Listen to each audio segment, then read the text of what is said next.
नमस्कार, मैं हूं पीयूष पांडे और आप देख रहे हैं टाइम्स नाउ नवभारत का डिजिटल पेज। मेरे साथ जो शख्स आपको इस वक्त स्क्रीन पर दिख रहे हैं उनका मैं तारुफ कराऊं आपको। वो है सुधांशु कुमार। आई न्यूरॉन कंपनी है, उसके फाउंडर हैं। कंपनी क्या करती है ये तो मैं बताऊंगा ही आपको, लेकिन सुधांशु जी, आपके बारे में जब मेरे एक मित्र ने जिक्र किया, क्योंकि हम जिस अपने प्रोग्राम के लिए आपसे बातचीत कर रहे हैं वो उसका नाम है कारोबारी सितारे। तो हम लोग हर हफ्ते बात करते हैं कुछ नए लोगों से जो कारोबार की दुनिया में, बिजनेस की दुनिया में कुछ अनूठा प्रयोग कर रहे हैं, कुछ नई चीजें कर रहे हैं।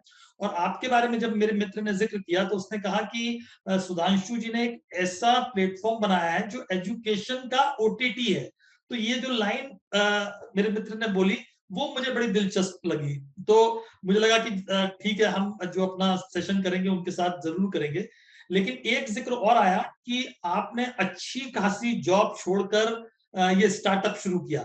तो पहले मैं जानना चाहूंगा कि आपका जो बैकग्राउंड है वो क्या है और आप कैसे ये स्टार्टअप शुरू हुआ। Okay, so first of all धन्यवाद पीयूष जी यहाँ इनवाइट करने के लिए।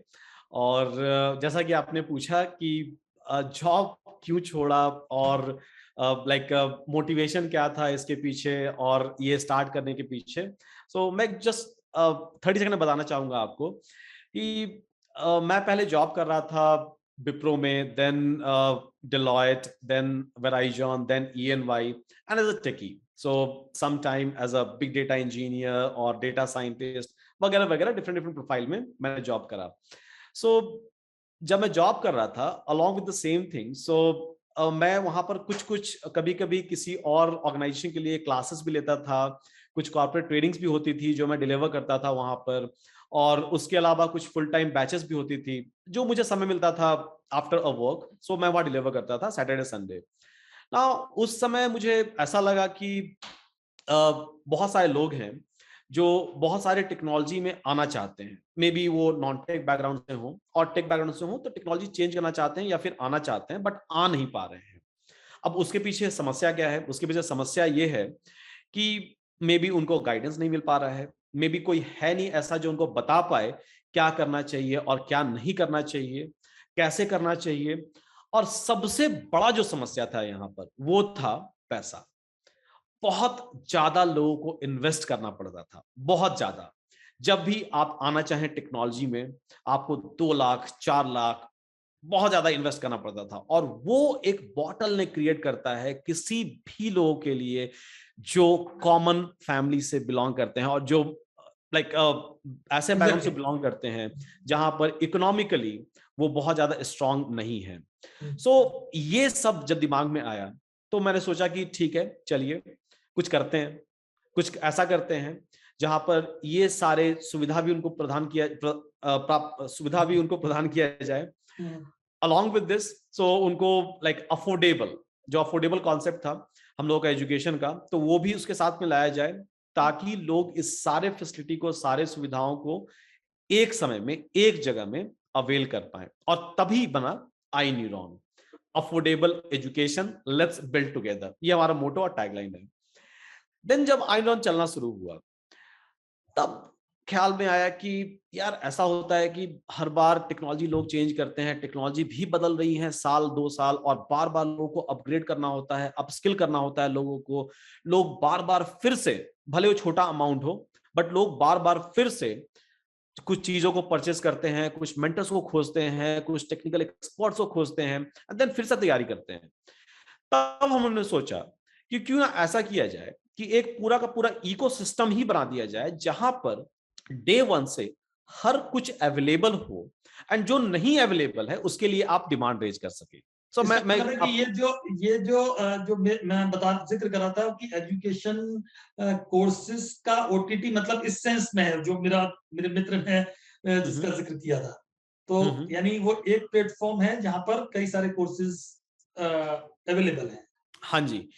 जैसे कि नेटफ्लिक्स और हॉटस्टार और मे बी प्राइम, ये सब हम लोग जानते हैं। वहां पर क्या होता है कि आप सब्सक्रिप्शन ले लीजिए और मूवीज जो है वो कंटिन्यूअसली आती रहेंगी वहां पर, आप जब मन करे देखिए, कोई रिस्ट्रिक्शन नहीं है वहां पर मनी वाइज, और बार बार आपको पे नहीं करना पड़ता है, आपको ईयरली सब्सक्रिप्शन लेना पड़ता है और then you will be able to access all the accounts in the similar manner. So what we have done is कि एक आईनॉन का वन न्यूरॉन जो प्लेटफॉर्म है वो आप ले लीजिए, उसके अंदर 200 प्लस कोर्सेस प्लस बहुत सारे फीचर्स जो चाहिए लोगों को वाइल मेकिंग अ ट्रांजिशन, वो सारे वहां पर अवेलेबल रहेंगे। पर उतना ही नहीं, आप नेटफ्लिक्स के पास जाके नहीं बोल सकते हैं कि ये रहा मेरा स्क्रिप्ट और मूवी बना दीजिए, बट यहां पर आप ये आके हम लोगों से बोल सकते हैं कि ये कुछ नया टेक्नोलॉजी आया हुआ है और मुझे एक नया कोर्स चाहिए इसके ऊपर।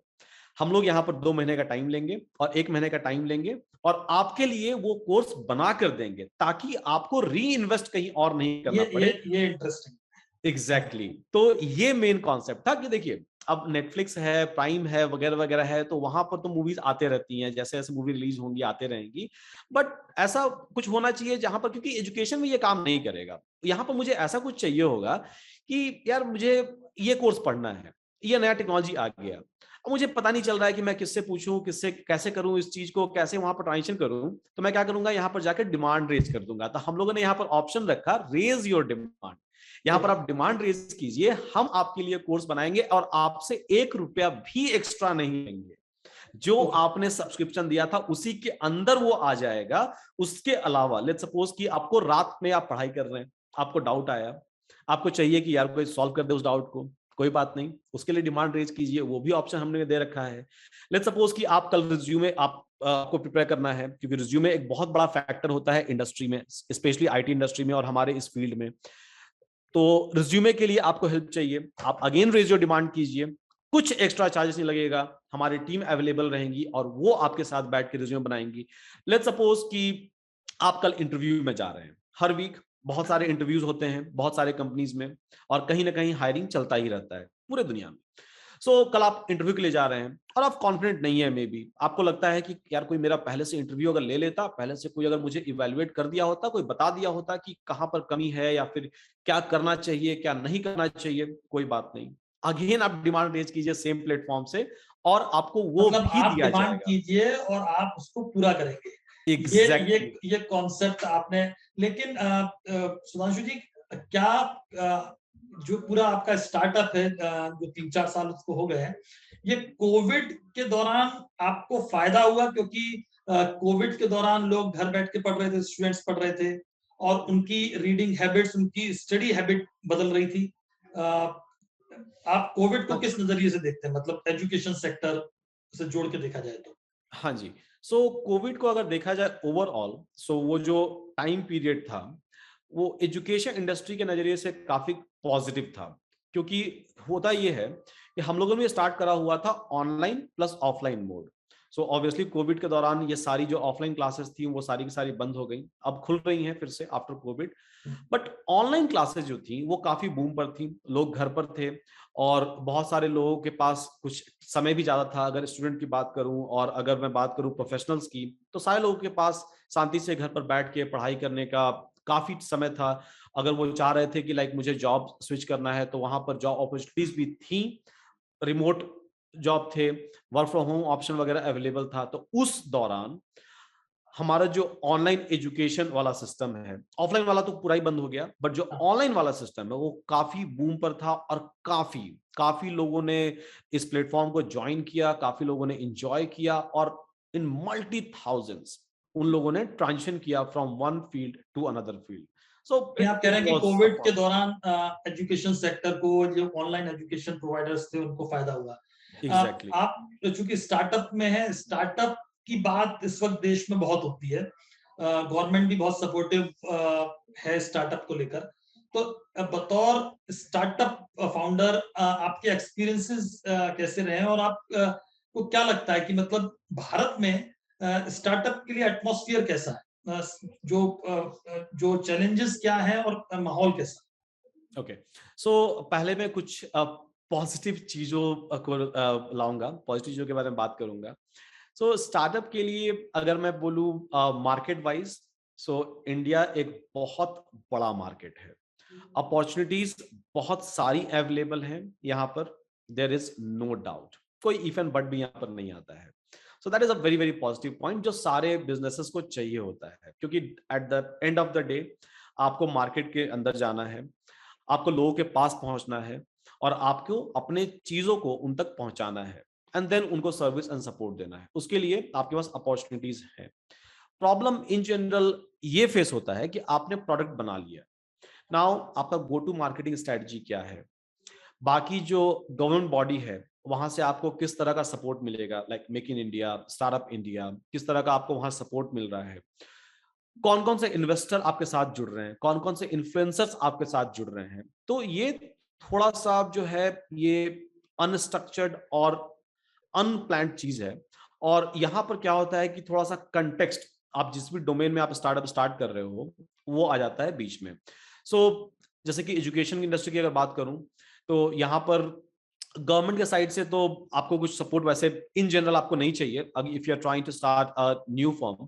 हाँ, जो भी बेनिफिट है स्टार्टअप इंडिया के, मेक इन इंडिया के और बाकी सारे जो गवर्नमेंट प्लान्स हैं, that you can avail and that is a very very positive things जो गवर्नमेंट ऑफ इंडिया ने चला के रखा हुआ है। So it's awesome and it's amazing initiative that is been done.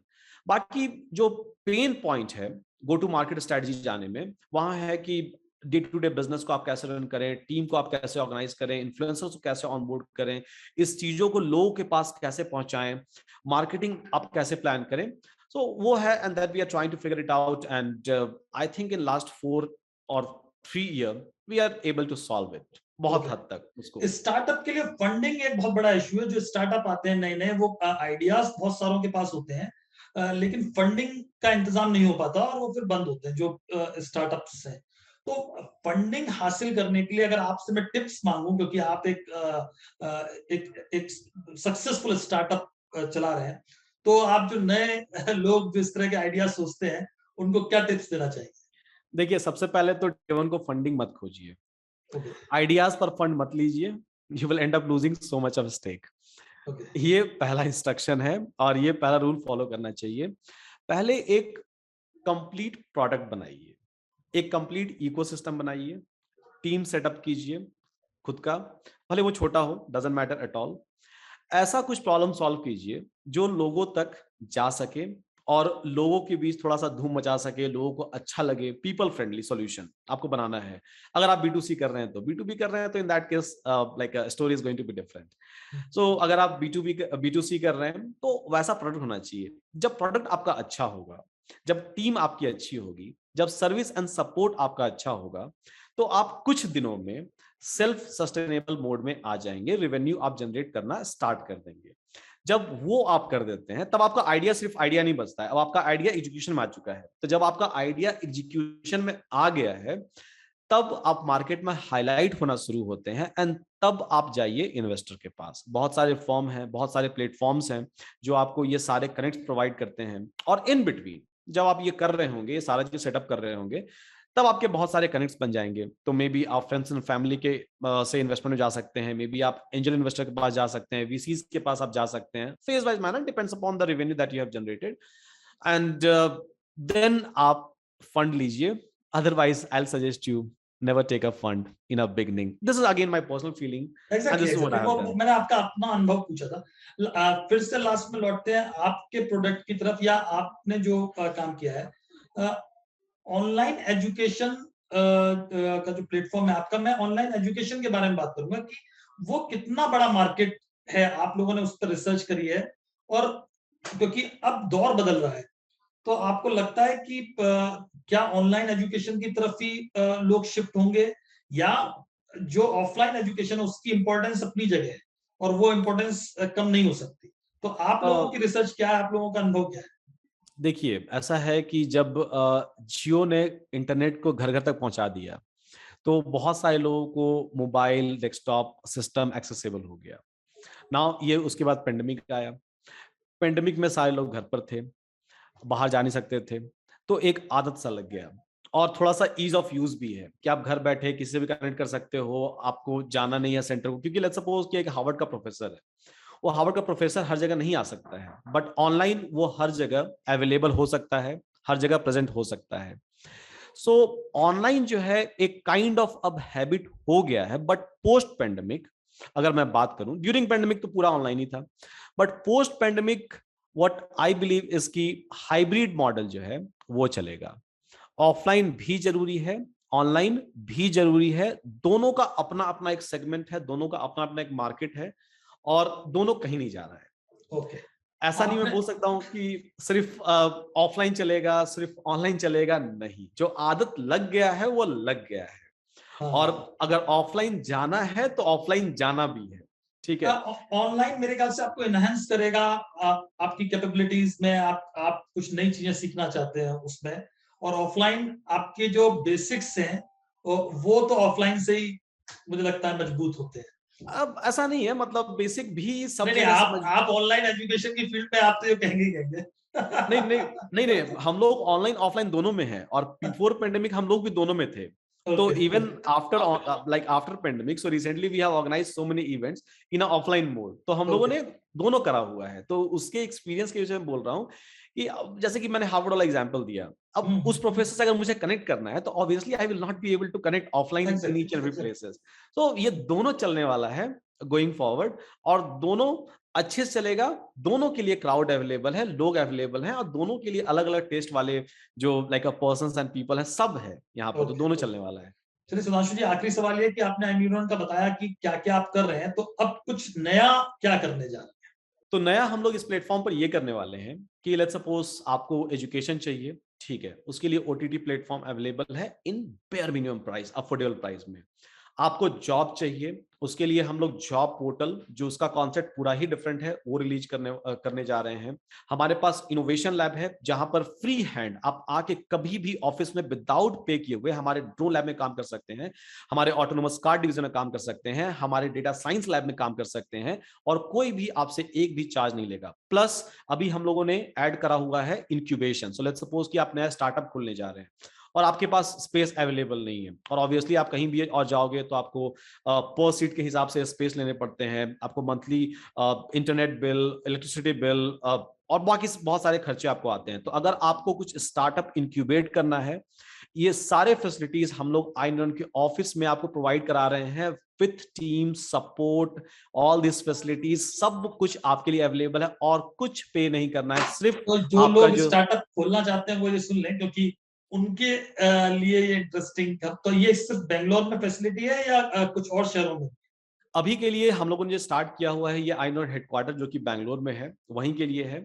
आगे 3-4 महीने में हम लोग का प्लान है कि इसको लेकर जाया जाए पुणे, चेन्नई, हैदराबाद और नोएडा साइड में, क्योंकि वहां पर बहुत सारे लोग हैं जो स्टार्टअप करते हैं। तो ये सेम कॉन्सेप्ट जो इनोवेशन लैब का है, इंक्यूबेशन लैब का है, और जो एफिलिएट प्रोग्राम है, ये सबको डिफरेंट डिफरेंट लोकेशन पर लेके जाया जाए, ताकि लोग जुड़ सकें साथ में, लोगों को फायदा मिले, लोग जो एक सपना देखते हैं उसको पूरा कर सकें, उनको एक प्लेटफॉर्म मिले, एक पूरा इकोसिस्टम मिले।